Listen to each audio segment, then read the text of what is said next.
dessa investigação histórica, quais foram os problemas detectados? Eu vou discutir aqui com vocês 3 problemas. Um é da nossa área de biologia mesmo. 2 problemas não são da nossa área, mas eu preciso discutir, porque isso aqui está emperrando o debate ambiental no Brasil, principalmente na área de licenciamento ambiental. E aí, no final, eu vou mostrar aqui como essas discussões se aplicam a essas questões PEC 65, que está discutindo hoje em dia, as mudanças de resolução do CONAMA. Eu vou mostrar para vocês como eu estou aplicando esse raciocínio para essas discussões aqui. E aí, no final, a gente abre aqui um papo com biólogos, onde vocês têm a oportunidade também de comentar a experiência de vocês. Bom, o primeiro problema técnico que eu detectei. Nós temos problema no paradigma ecológico que embasa a gestão ambiental no Brasil. Nós vamos discutir isso. Um segundo problema, predomínio da mentalidade anticapitalista na gestão ambiental. Não é da nossa área, mas ela é fundamental de ser tocada. Nós vamos ver que no tema de licenciamento ambiental é isso que está emperrando muito a questão do licenciamento. E um terceiro ponto, que eu até trato antes, eu tinha que ter até mudado aqui, é a simetria no debate da questão ambiental no Brasil. Nós temos o predomínio da visão apocalíptica. Vai ser um caos e tudo. Então, eu vou discutir isso com vocês. Porque esses dois aqui é que formam o pano de fundo onde se dá o debate ambiental. E aí, as coisas misturam, a gente não consegue evoluir na discussão. Bom, eu vou mostrar para vocês o retrato de uma nova espécie que surgiu. Eu queria ver se vocês conseguem identificar para mim. Que espécie é essa?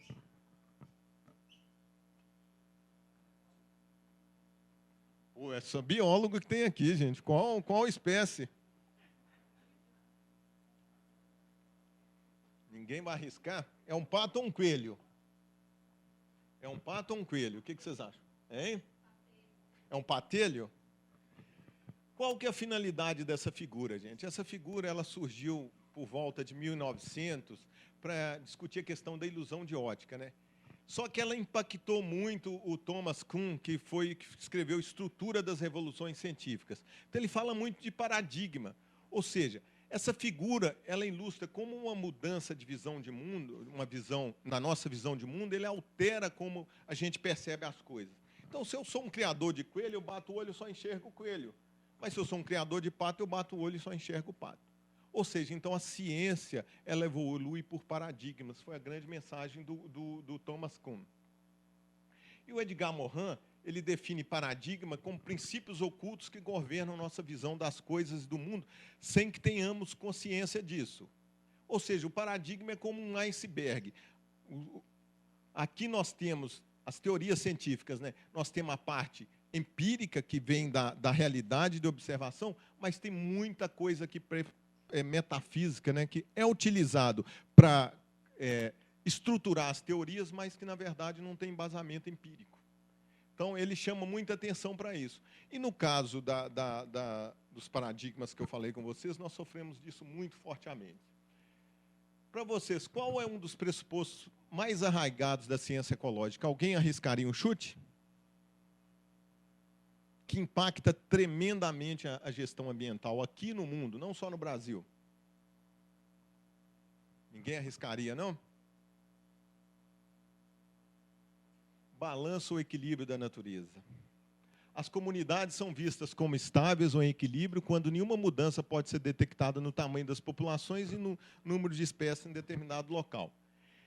Disso vem o quê? Que nos remete à noção de que existe um estado atual na natureza, mensurável, normal e que deveria ser mantido. Então, nós vamos ver aqui no futuro que esse paradigma, esse pensamento está por trás da nossa gestão ambiental. Ou seja, nós temos um estado de equilíbrio que é o ótimo. Se o determinado ambiente é perturbado, se deixado quieto, ele volta de novo através do processo de sucessão e vai se chegar no equilíbrio novamente. Bom, qual que é a origem do paradigma do equilíbrio? Vocês arriscariam também? Alguém já conhece essa figura? Do que se trata? Prometeu. O mito de Prometeu. Ou seja, esse paradigma do equilíbrio, isso vem lá dos gregos antigos. Ou seja, você pega os diálogos lá de Platão, seja o Protágoras ou o Timeu, o Prometeu, no caso, está no Protágoras, o que ele fala? Como é que surgiu a natureza, né? Como é que eles encaravam o surgimento do mundo, né? Os deuses foram criar o mundo, chamaram lá o Prometeu e Epimeteu. E a tarefa deles constituía em distribuir os dons para as diversas espécies de maneira equitativa, para que uma não extinguisse a outra. Então, deu a força para um, a velocidade para outra. Então, os gregos, eles explicavam o equilíbrio da natureza, a harmonia, através desses diversos mitos. E quando chegou nos primórdios da ecologia, isso continuou. Modelo logístico. O que é isso? É um modelo de equilíbrio. A população começa a crescer, chegou numa determinada capacidade, ela estabiliza a capacidade de carga. Se a população passa do K, o fator fica negativo, ela cai. Se fica abaixo, sobe. Então, se mantém. Toda a parte de gestão de recursos naturais, todos os modelos que trabalham com produção máxima sustentável, o que é? Metade de K. Ou seja, onde a população teria um maior crescimento. Então, vocês vejam, todos os modelos de gestão de recursos naturais, de alguma maneira, mesmo que sejam mais sofisticados, acabam derivando disso aqui. Depois vem o Clemens, com a teoria da sucessão, né, que ele publicou lá em 1916, né, que você tem lá a sucessão, que o ambiente, durante o processo de sucessão, vai caminhar para o clímax, e que aquilo ali, se não for perturbado, vai permanecer a vida inteira bonitinho, daquele jeito. Como é que a gente é moldado nesses paradigmas? Aos livros que a gente estuda. Quer dizer, as inovações que estão lá fora, hoje em dia, já se sabe muito, já se fala muito do não equilíbrio, nós vamos discutir aqui, nossos livros ainda contemplam essas ideias. Então, a gente, na universidade, a gente está sendo moldado nesse paradigma. Nós vamos ver que a questão do não equilíbrio, principalmente na gestão de recursos naturais, não é nem tocada no país, nem de leve. Bom, e quais são as implicações disso para a gestão dos recursos naturais, para a nossa gestão ambiental? A abordagem de manejo tradicional considera, então, que os ecossistemas respondem de forma linear, previsível e são capazes de manter aquele estado de equilíbrio ideal. Se eu não mexer, não me toque, mantenha a distância, vai continuar bonitinho ali, indefinida por milênios e milênios. Então, os modelos, teorias e recomendações de gestão do meio ambiente elaboradas e implementadas, elas assumem que as espécies estão em estado de equilíbrio e, portanto, estável, e nunca vão mudar. Impõem uma meta estática para um sistema que é dinâmico, nós vamos ver aqui mais na frente. E no Brasil, como é que a gente traduz isso? Se reflete numa estratégia de gestão, não me toque, mantenha a distância. Nós vamos ver isso depois, discutir em termos de licenciamento ambiental. Essa filosofia de não me toque, mantenha a distância, está por trás de tudo. E a contradição? Se você pergunta para um ecólogo, para um biólogo, se a natureza é constante, ele sabe que não é. Ele vai te responder na lata, não é. Mas se você solicita para propor políticas, as sugestões invariavelmente vão ser de acordo com o paradigma do equilíbrio. Ou seja, eles estão dando recomendações que são contrárias ao que seus dados e seus conhecimentos mostram. Então, vocês vejam como que a situação como que realmente nós temos que repensar a gestão ambiental no país.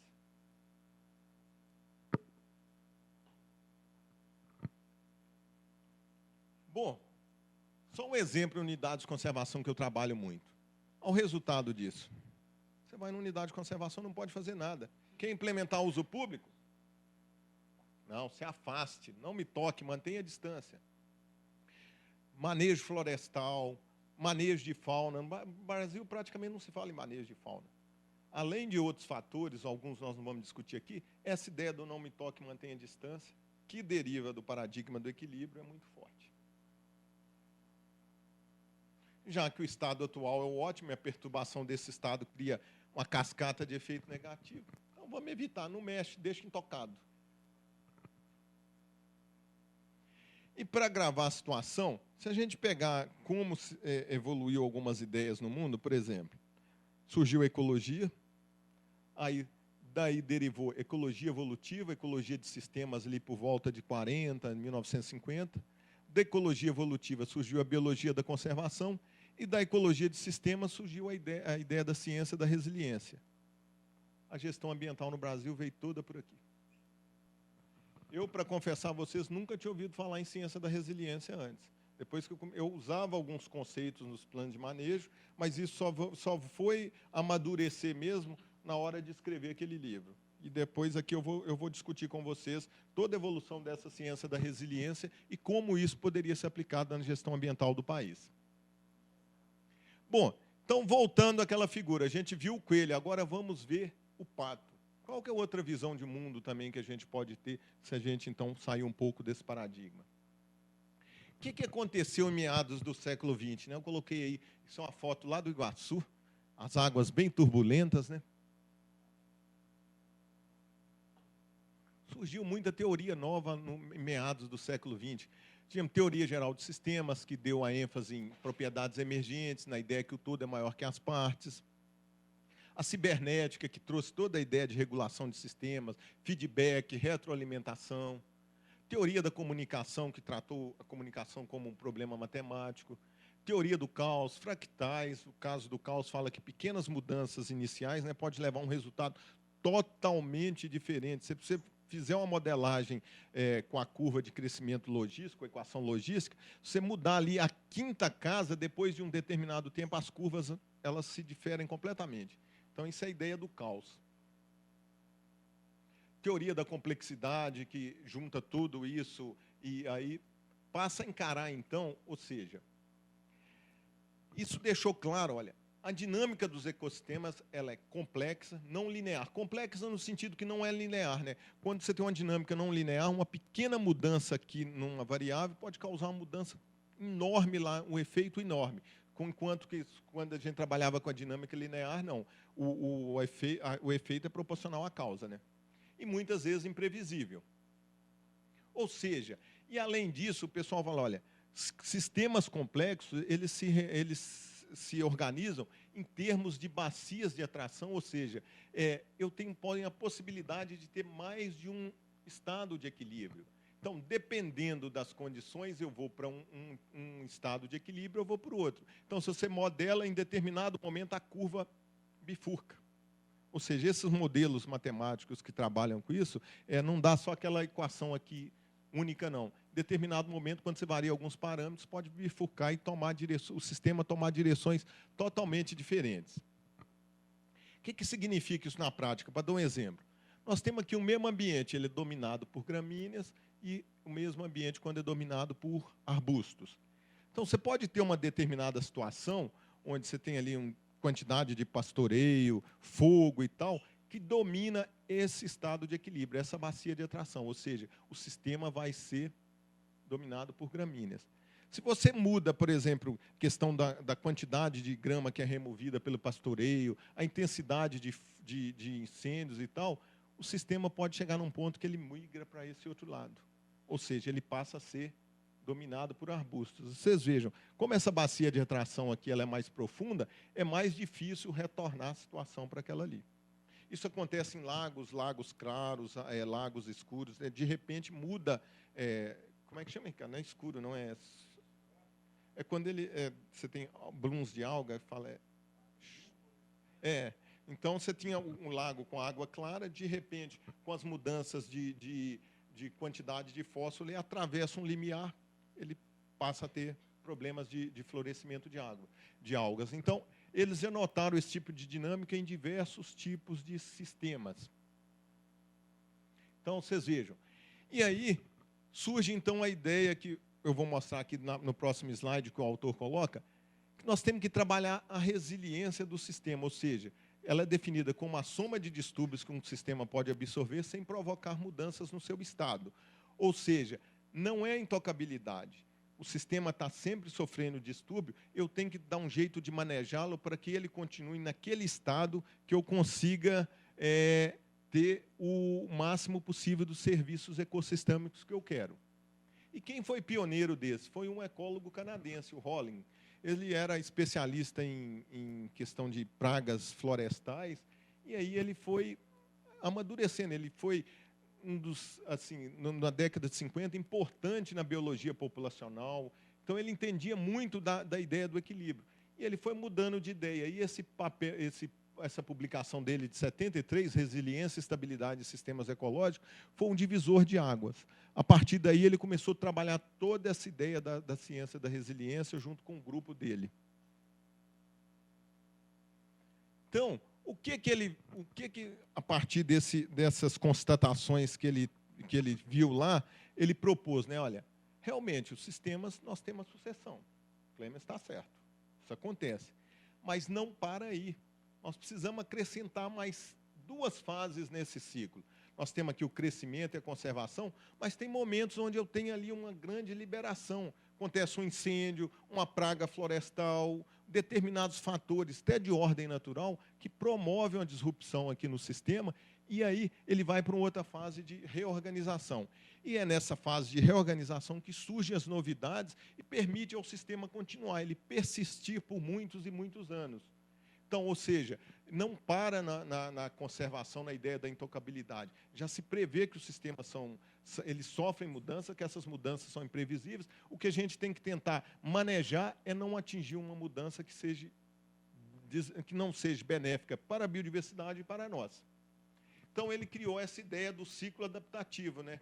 Que vocês vejam que funciona indefinidamente. Eu tenho a fase, então, de crescimento, aí eu vou para a fase de conservação, aqui é a ideia da sucessão de Clemens, só que em determinados momentos ocorre uma liberação e uma reorganização do sistema. E aí que ele persiste. Daí vem a persistência do sistema. Além disso, o que eles notaram? Esse ciclo adaptativo ele não se aplica só a sistemas naturais. Ele se aplica a sistemas humanos, sistemas sociais, sistemas econômicos. Então, eles generalizaram a teoria da mudança. Ou seja, nós temos que gerenciar o sistema como um todo, não só o ecológico, mas temos o social e econômico. E aí, eles evoluíram, então, para essa ideia de sistemas ecológicos e sociais como sistemas adaptativos complexos.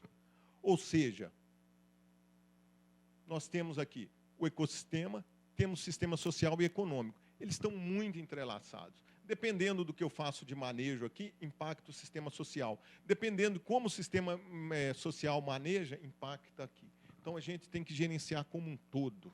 Não adianta só eu gerenciar o ecológico. Eu faço uma determinada atividade que, no final das contas, vai acabar desestruturando aqui. Então, ter a visão, essa visão de mudança, de ciclo adaptativo, se aplica a todos os sistemas, o ecológico, o social e o econômico. Bom, quais são as implicações disso para o manejo? Nós temos que trabalhar, então, com manejo adaptativo. Os sistemas, nós não somos capazes de prever como eles vão se comportar. Então, nós temos que manejar do ponto de vista do manejo adaptativo, ou seja, eu vou elaborar o problema, tratar o manejo como um experimento, como se fosse um experimento científico, né? Eu levanto o problema, eu elaboro um plano de manejo com base em hipóteses, é o que a gente faz mais ou menos na avaliação de impacto ambiental, só que para por aí. Você tem as hipóteses, você implementa um plano e monitora. Dependendo dos resultados, a minha hipótese está correta, eu continuo aqui no manejo. Se não, eu tenho que voltar e implementar ajustes. Olha, eu tinha uma hipótese, estou implementando as medidas de manejo, mas as minhas hipóteses não estão sendo verificadas. Eu pensei que o sistema ia evoluir assim, se comportar dessa maneira, está se comportando de outra maneira, a espécie está reduzindo, eu achei que ele ia aumentar. Então, eu tenho que voltar para o ciclo e fazer os ajustes necessários.